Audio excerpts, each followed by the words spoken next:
سورہ احزاب آیت نمبر 4. اعوذ باللہ من الشیطان الرجیم بسم اللہ الرحمن الرحیم ما جعل اللہ لرجل من قلبین فی جوفہ وما جعل ازواجکم اللائی تظاہرون منہن امہاتکم وما جعل ادعیاءکم ابناءکم ذلكم قولكم بأفواهكم والله يقول الحق وهو يهدي السبيل ادعوهم لآبائهم هو أقسط عند الله فإن لم تعلموا آباءهم فإخوانكم في الدين ومواليكم وليس عليكم جناح فيما أخطأتم به ولكن ما تعمدت قلوبكم وكان الله غفورا رحيما النبي أولى بالمؤمنين من أنفسهم وأزواجه أمهاتهم وأولو الأرحام بعضهم أولى ببعض في كتاب الله من المؤمنين والمهاجرين إلا أن تفعلوا إلى أوليائكم معروفا كان ذلك في الكتاب مسطورا وَإِذْ أَخَذْنَا مِنَ النَّبِيِّينَ مِيثَاقَهُمْ وَمِنْكَ وَمِن نُوحٍ وَإِبْرَاهِيمَ وَمُوسَى وَعِيسَى ابْنِ مَرْيَمَ وَأَخَذْنَا مِنْهُمْ مِيثَاقًا غَلِيظًا لِيَسْأَلَ الصَّادِقِينَ عَنْ صِدْقِهِمْ وَأَعَدَّ لِلْكَافِرِينَ عَذَابًا أَلِيمًا. صدق اللہ العظیم.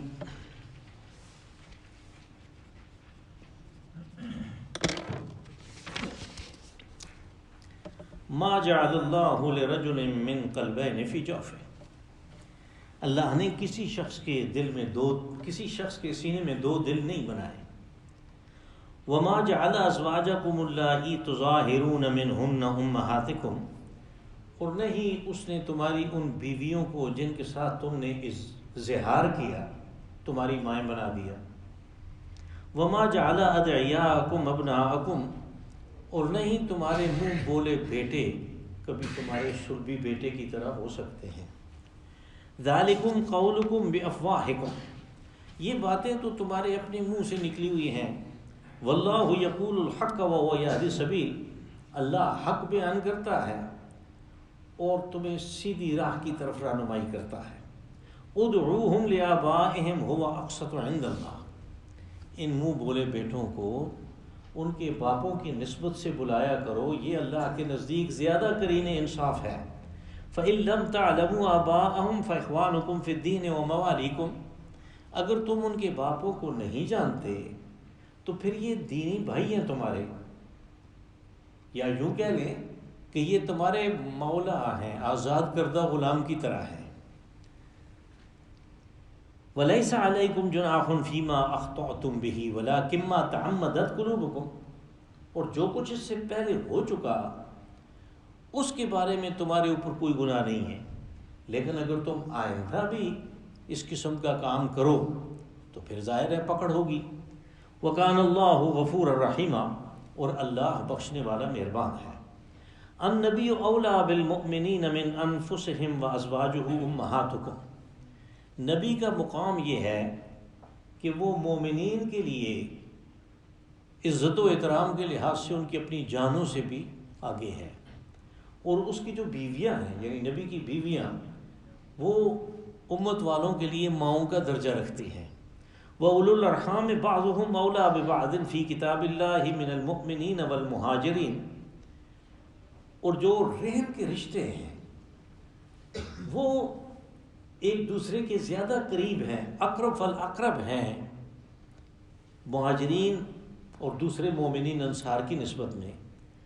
الا ان تفعلوا الى اولیاءکم معروفا، ہاں اگر تم اپنے کسی قریبی کے ساتھ رشتہ دار کے ساتھ کوئی اچھا کام کرنا چاہو تو کان ذلک فی الکتاب مستورا، اور یہ چیز یعنی یہاں یہ وصیت کی بات ہو رہی ہے، یہ چیز بھی کتاب کے اندر لکھی ہوئی ہے. وَإِذْ أَخَذْنَا مِنَ النَّبِيِّينَ مِيثَاقَهُمْ وَمِنْكَ وَمِن نُوحٍ وَإِبْرَاهِيمَ وَمُوسَى وَعِيسَى ابْنِ مَرْيَمَ، اور جب ہم نے پکا عہد و پیمان لیا انبیاء سے اور آپ سے بھی لیا، اور حضرت نوح علیہ السلام، حضرت ابراہیم علیہ السلام، حضرت موسیٰ علیہ السلام اور حضرت عیسیٰ علیہ السلام سے بھی لیا۔ وَأَخَذْنَا مِنْهُمْ مِيثَاقًا غَلِيظًا، اور ہم نے ان سے یہ عہد و پیمان بہت پختہ کر کے لیا۔ لِيَسْأَلَ الصَّادِقِينَ عَنْ صِدْقِهِمْ، تاکہ ہم راست باز لوگوں کو ان کی راست بازی کے بارے میں پوچھیں۔ وَأَعَدَّ لِلْكَافِرِينَ عَذَابًا أَلِيمًا، اور جو کافر ہیں ان کے لیے دردناک عذاب تیار ہے۔ یہ جو پہلی بات ہے ما جعل اللہ لرجل من قلبین فی جوفہ، جس کا ترجمہ کیا جوف کہتے ہیں سینوں کو، قلب کہتے ہیں اس کے اندر جو دل دھڑکتا ہے، اور وہ دل قرآن حکیم نے اس کو خیالات پروگراموں کی آماجگاہ بنایا کہ سب کچھ وہاں سے تیار ہوتا ہے، منصوبے وہاں پہ بنتے ہیں۔ جہاں پہ یہ بات کہی کہ کسی شخص کے سینے میں دو دل نہیں ہیں، یہ اس تضاد فکر کی طرف اشارہ ہے، اس تضاد نظریہ کی طرف اشارہ ہے، اس تناقض کی طرف اشارہ ہے کہ جو اکثر لوگوں میں پایا جاتا ہے۔ یعنی اسلام جو ہے ایک بالکل سیدھی سیرا ایک ہی دکھاتا ہے۔ آگے اسی سورہ مبارکہ کے آخر میں جب بہت سارے مضامین کا خلاصہ بیان کیا تو کیا کہ یا ایھا الذین آمنوا اتقوا اللہ وقولوا قولا سدیدا، کہ سیدھی بات کرو۔ اب یہ جو بات ہے تناقض جو ارادوں کے اندر پایا جاتا ہے، اس کو تمہید کے طور پہ اس لیے بیان کیا کہ آگے کچھ تناقض کی، اس تضاد کی جو فکر کے اندر ہے اس کی مثالیں بیان کی گئیں اور ان کی قرآن حکیم نے اصلاح کی۔ اب اس اصلاح کو کفار اور منافقین نے، جن کے معاشرے میں وہ چیز بہت پہلے سے رچی بسی ہوئی تھی، اس کے خلاف ایک چیز آنا جو ہے وہ ان کے لیے بڑا عجیب و غریب ہوا، ناگوار ہوا۔ اور چونکہ یہ مشکل کام تھے تو رسول اللہ صلی اللہ علیہ وسلم کے ذریعے سے کروائے گئے، اس لیے انہوں نے آپ صلی اللہ علیہ وسلم کو ایک تہمت کا اور ایک یعنی اخلاقی اس قسم کا ایک ہدف بنا لیا۔ یہاں اس کی طرف پہلے تمہید باندھی کہ اللہ نے تو کسی کے سینے میں دو دل نہیں بنائے۔ اگر کوئی آدمی اپنی بیوی کو ماں کہہ دیتا ہے تو اس کے کہنے سے وہ ماں نہیں بن جاتی، وہ اس کی بیوی ہے۔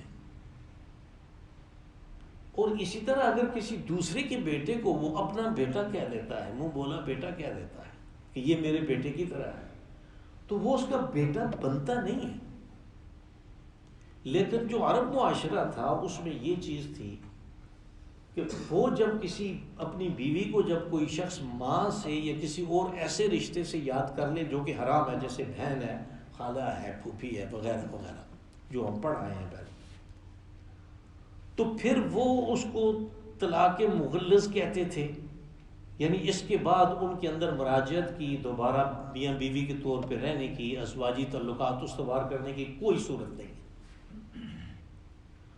چونکہ کبھی غیظ و غضب میں جیسے ان لوگوں کی عادت تھی یہ بات کہتے تھے، تو اسلام نے ایک راستہ کھولا اور ساتھ میں ایک تنبیہ کی، ساتھ میں ایک جرمانہ کیا کہ اس کو روزانہ کا یہ دستور نہ بنا دیں۔ راستہ اس لیے کھولا کہ اس سے تو یعنی ایک لمحے کے لیے غیظ و غضب میں آیا تو اس نے سارا عائلی نظام جو ہے وہ درم برہم ہو گیا اس کے خاندان کا۔ آگے سورہ مجادلہ میں اس کا ایک واقعہ بھی آئے گا، صحابہ اکرام کی زندگی میں جو آیا وہ بھی آئے گا۔ سورہ مجادلہ 28ویں پارے کی پہلی سورت ہے، اس میں یہ آئے گا۔ تو اسلام نے یہ راستہ کھولا، اللہ پاک نے یہ راستہ کھولا کہ تم دوبارہ بطور میاں بیوی رہ سکتے ہو، ازدواجی تعلقات تم قائم کر سکتے ہو، شرط یہ ہے کہ تم نے 60 روزے رکھنے ہیں پے در پے، یعنی بغیر کسی وقفے کے 60 روزے رکھنے۔ اور اس کا طریقہ یہ بتایا فقہا نے کہ اگر کسی جگہ پہ بھی ایک روزہ جو ہے وہ کسی وجہ سے ٹوٹ گیا، نہیں رکھ سکا، تو پھر سے شروع کرے گا 60 روزے۔ اور کہا کہ اگر یہ تمہیں مشکل نظر آتا ہے تو پھر یہ غلام آزاد کر لو، اور اگر یہ بھی نہیں تو 60 آدمیوں کو کھانا دے دو۔ یہ اس کے لیے یعنی ایک کفارے کی صورت ہے، جو آگے سورہ مجادلہ میں بیان ہوگا، یہاں پہ اس کی طرف اشارہ ہے۔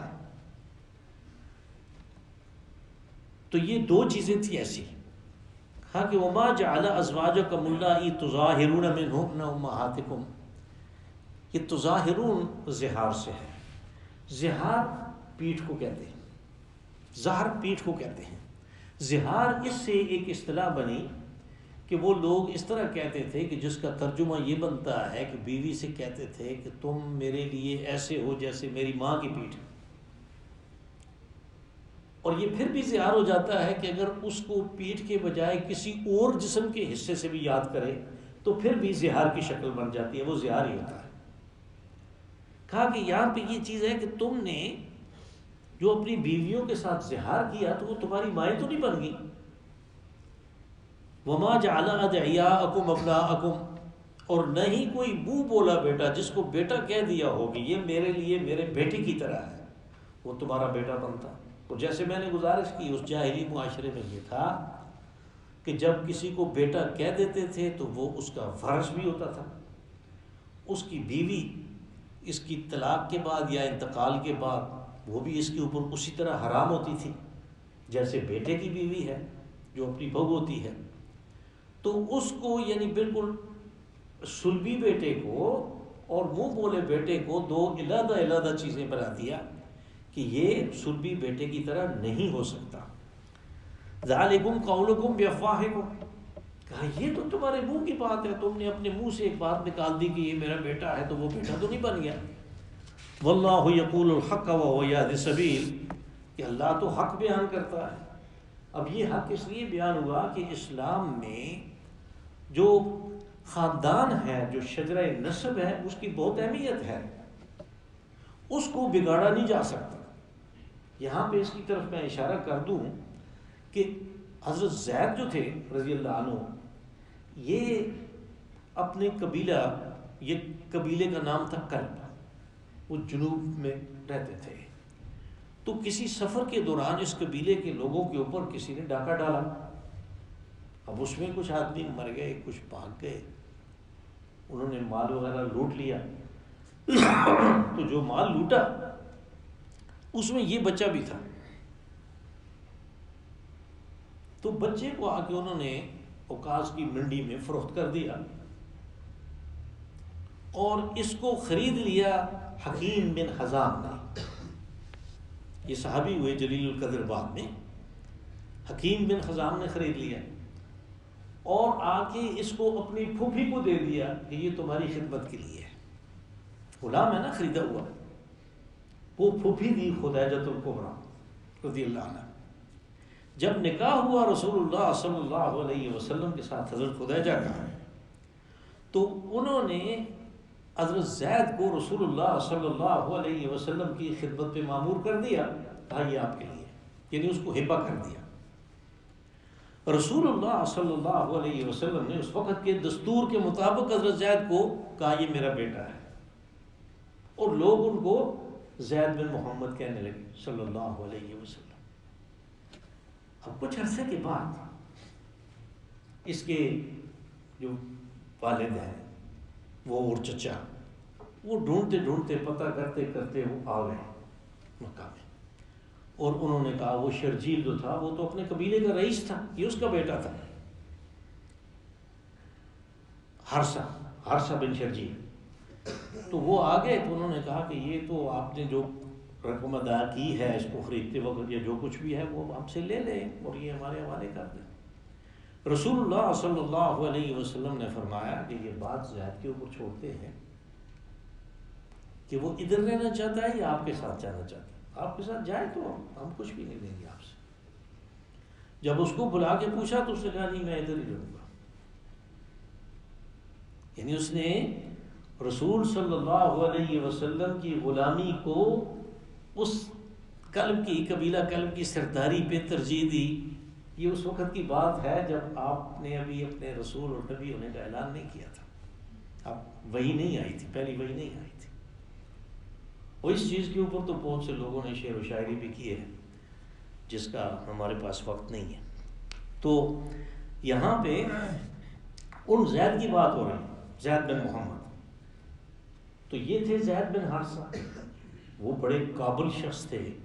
جب جوان ہوئے تو رسول اللہ صلی اللہ علیہ وسلم نے بعد کے زمانوں میں ان کو مختلف جو لشکر تھے، جو سریے تھے، جو ترتیب دیے جا رہے تھے، ان کا امیر بھی بنایا، جس سے معلوم ہوتا ہے وہ منظم بھی تھے اور سپاہی بھی تھے. ادعوہم لآبائہم هو اقسط عند اللہ، کہ ان لوگوں کو، یعنی یہ جو منہ بولے بیٹے ہیں، ان کو ان کے باپوں کی نسبت یاد کر. ہمارے ہاں تو یہ رواج نہیں ہے، بندے کا ایک نام ہوتا ہے، عبدالسلام، ختم، اسلم. لیکن عرب جو ہیں وہ ساتھ میں باپ کا نام بھی لیتے ہیں، وہ اس کو اسلم بن زید کہتے ہیں. اس طرح یعنی بن ساتھ ہوتا ہے. اب تو یہ ہو گیا کہ بن کو بیچ میں سے انہوں نے اڑا دیا، تو اسم الثلاثی جو کتابی نام ہے، جو عربوں کے اس یعنی جیسے ہمارے شناختی کارڈ ہیں، ایسے وہاں پہ ایک چیز ہوتی ہے، اس کو کہتے ہیں تابیہ. وہ اصل میں کتابیہ کا مخفف ہے، وہ چھوٹا سا وہ کتابچہ ہوتا ہے، اس میں وہ ساری باتیں لکھی ہوتی ہیں. تو اس تابیہ میں اسم الثلاثی ہوتا ہے، اور یہ ہے نام، باپ کا نام اور خاندان کا نام.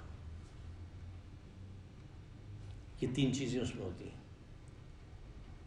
تو یہاں پہ یہ کہا کہ ادعوہم لآبائہم، جب بلانے لگو تو اس کے باپ کا نام لے کے بلاؤ. اب بعض صورتیں ایسی بھی ہیں کہ باپ کے نام کا پتہ ہی نہیں ہے. غلام کسی منڈی سے لیا، اس بیچارے کو یہ پتہ بھی نہیں ہے کہ میں کہاں سے پکڑا گیا ہوں، کدھر سے لایا گیا ہوں، اس کو نہیں پتہ.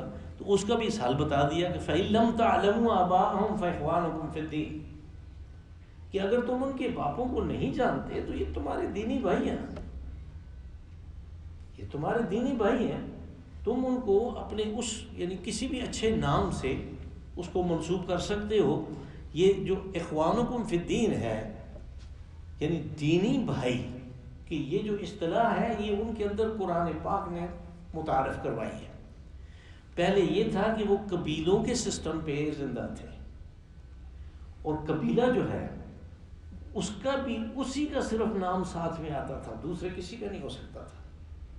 ہاں اگر کوئی کسی قبیلے کے ساتھ معاہدہ کر لیتا ہے کہ میں آپ کی یعنی زیر سایہ رہنا چاہتا ہوں، یا آپ کے ساتھ دوستی کا معاہدہ کر کے رہنا چاہتا ہوں، تو وہ ان کا حلیف ہو جاتا تھا. اور اگر کسی غلام کو کسی قبیلے کے ایک شخص نے آزاد کر دیا تو پھر بھی اس کو مکمل آزاد کی حیثیت حاصل نہیں ہوتی تھی، بلکہ اس کو مولا کہتے تھے، مولا. اور یہ جو مولا ہے، اگر فرض کریں مولا فوت ہو گیا، آزاد کردہ غلام فوت ہو گیا، اور اس کا اپنا وارث کوئی نہیں ہے، تو پھر اس کی جائیداد اس خاندان کو جائے گی جنہوں نے اس کو آزاد کیا. یہاں پہ یہ جو لفظ ہے موالیکم آباؤکم فی الدین و موالیکم، موالی اس مولا کی جمع ہے. اور آپ کی اطلاع کے لیے ایک بات بتا دوں آپ کو کہ قرآن حکیم کی جو قرآت ہیں 10، ان کے سارے بڑے قاری یہ آزاد کردہ غلام ہیں.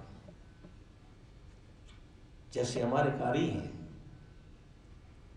عاصم، یہ آزاد کردہ غلام ہیں. نافع سب سے پہلے قاری ہیں مدینہ کے، آزاد کردہ. سارے موالی ہیں، یہ سب آزاد کردہ غلام ہیں.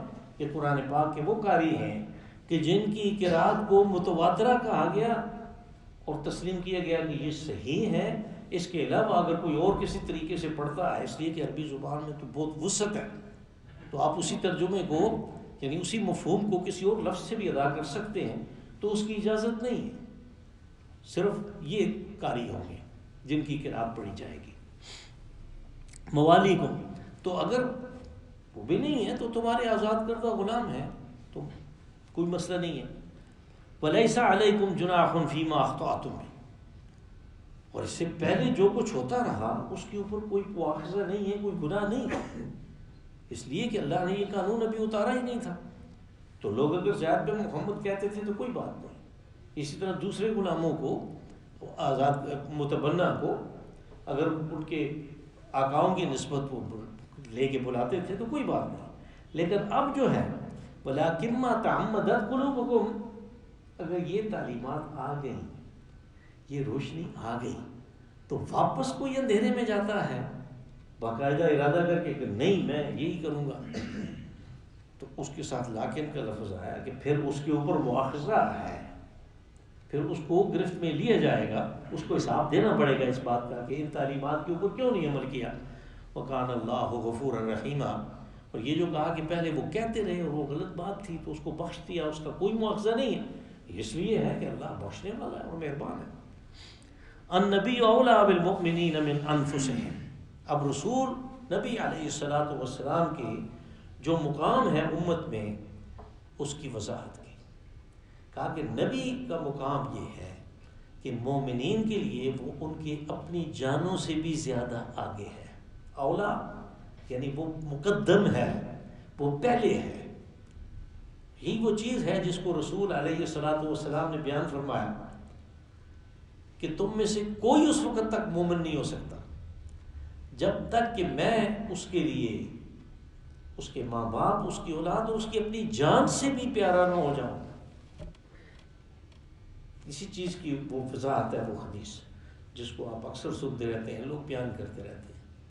ہاں نبی اولیٰ بالمؤمنین من انفسہم، ان کی جو نفوس ہے، ان کی جو اپنی جان ہے، اس سے بھی نبی آگے ہونا ہے، یہ اس کا اصل مقام ہے لوگوں کے درمیان۔ اب جب یہ مقام ہے تو ازواجہ امہاتہم، یعنی اس کا ایک جو اظہار ہے وہ اس طرح ہوگا کہ جو اس کی بیویاں ہیں نبی کی، وہ امت والوں کی مائیں ہیں۔ یہ چیز ہے قرآن پاک میں جس کی وجہ سے ہم کہتے ہیں ام المومنین عائشہ رضی اللہ عنہ، ام المومنین خدیجہ الکبریٰ رضی اللہ عنہ، اس لیے کہ اللہ نے وضاحت کی کہ یہ تمہاری ماؤں جیسی ہے، تمہاری ماؤں کی طرح ہے، اس لیے کہ نبی کا وہ مقام ہے، تو پھر یہ نہیں ہو سکتا کہ اس کی جو بیویاں ہیں ان کا جو احترام ہے، ان کا جو تقدس ہے، اس کو سامنے نہ رکھا جائے، تو وہ تقدس کتنا ہوگا جیسا تمہاری ماں کا ہے۔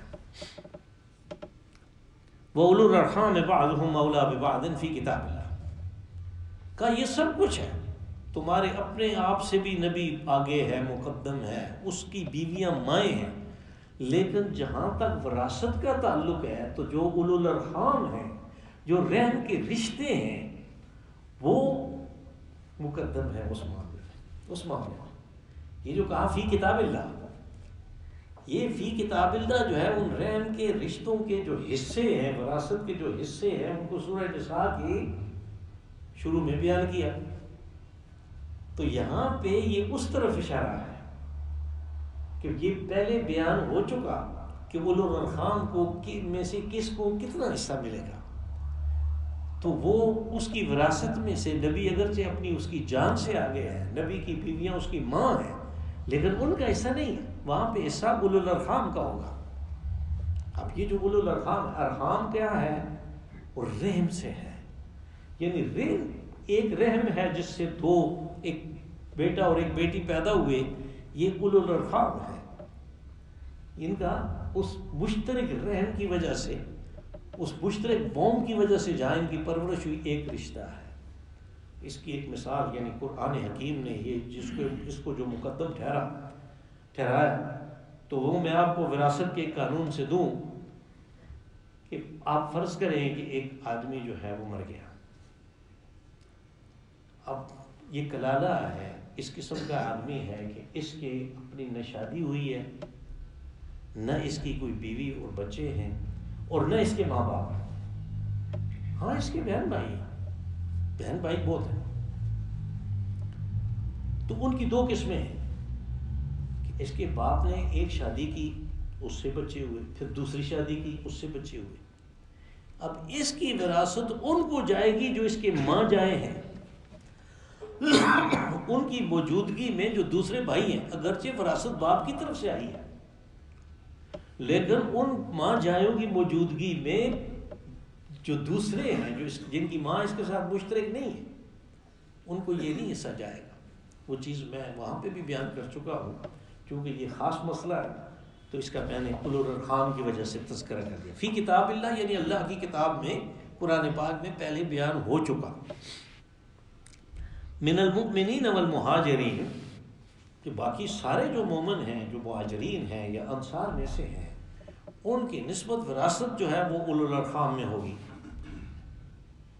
الا ان تفعلوا الى اولیاءکم معروفا، ہاں اگر تم اپنے اولیاءکم یعنی اپنے کسی قریبی کے ساتھ، کسی رشتہ دار کے ساتھ اس کو غریب سمجھتے ہوئے کوئی اچھا کام کرنا چاہو. یہ بات پہلے تو اس طرح بیان ہوئی عارضی طور پہ سورہ بقرہ میں کہ وصیت کیا کرو. پھر جب حصے مقرر ہو گئے اللہ کی طرف سے تو پھر کہا کہ تم وصیت کر سکتے ہو اپنے مال میں صرف تیسرے سے. یعنی کوئی آدمی یہ وصیت نہیں کر سکتا کہ میرا سارا مال جو ہے اس سے یہ کام کر دو. نہیں، وہ وارثوں کو محروم کرنے کا اختیار اس کے پاس نہیں ہے. اس لیے کہ یہاں سے یہ چیز واضح ہوتی ہے کہ یعنی اس میں دیکھیں اللہ نے جو بار بار کہا کہ للہ ما فی السماوات و ما فی الارض، تمہارا نہیں ہے، اللہ کا ہے، تمہارا مال نہیں ہے، اس نے تمہیں دیا تھا.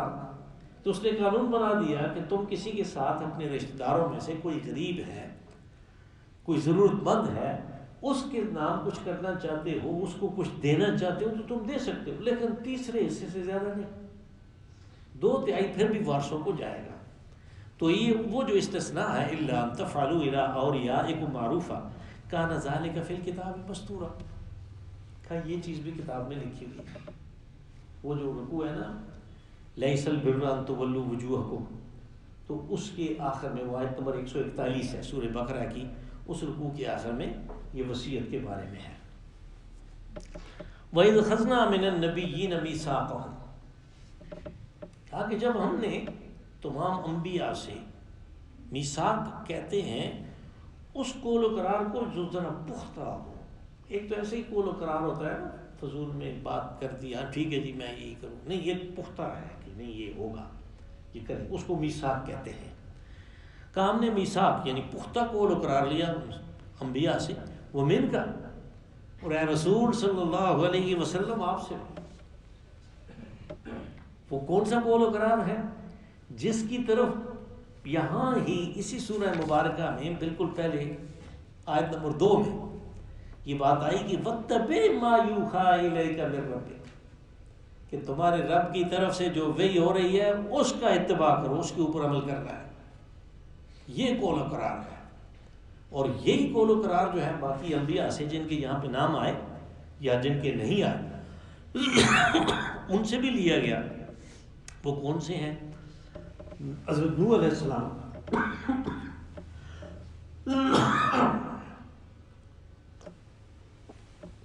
حضرت موسیٰ علیہ السلام، حضرت عیسیٰ ہے. تو مثال کے طور پہ حضرت موسیٰ علیہ السلام سے قول لیا گیا اقرار. ایک مثال دیتے ہیں سورہ اعراف میں ہے کہ اس کتاب کو مضبوطی سے پکڑو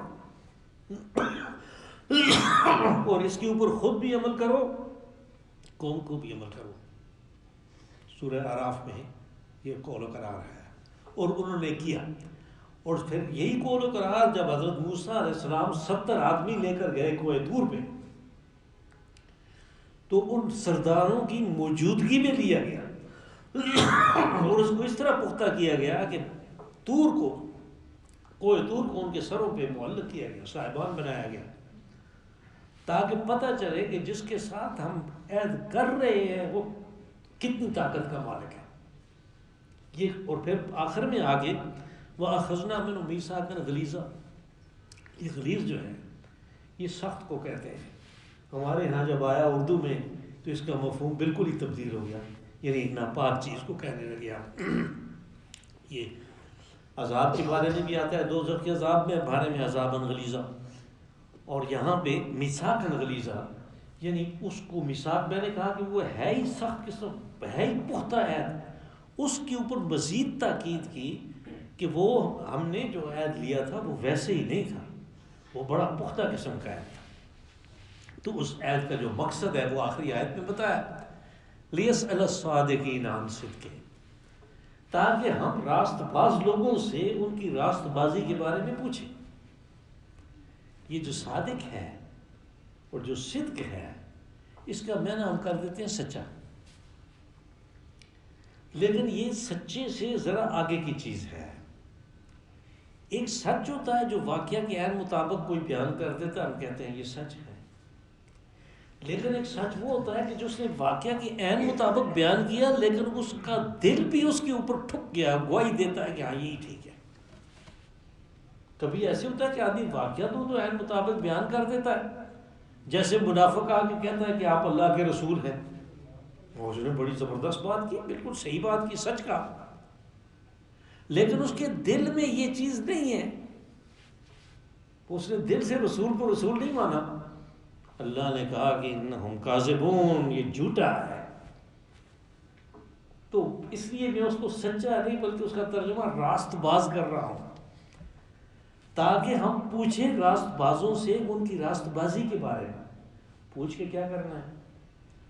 پوچھ کے ان کو جنت کی طرف لے جانا ہے، ان کو ان کی راست بازی کا اجر دینا ہے۔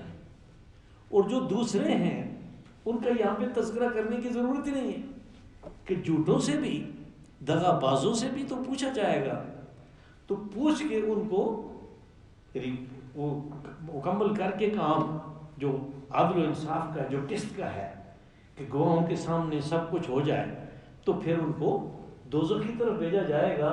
تو عربی زبان کا جو قاعدہ ہے کہ بہت کچھ محذوف ہو جاتا ہے، یہاں پہ دوسروں کا تذکرہ نہیں ہوا، البتہ عذاب کی بات آ گئی، وَأَعَدَّ لِلْكَافِرِينَ عَذَابًا أَلِيمًا، کہ دوسروں سے بھی، کافروں سے بھی پوچھیں گے، پوچھ کے اتمام حجت کرنے کے بعد ان کو اس جگہ پہ بھیج دیا جائے گا، مسیح کے لیے جائیں گے جہاں پہ عذاب علیم ہے، دوزخ کا عذاب ہے، دردناک عذاب۔ اللہم صلی وسلم وبارک وانعم علی عبدک ورسولک نبیک محمد صاحب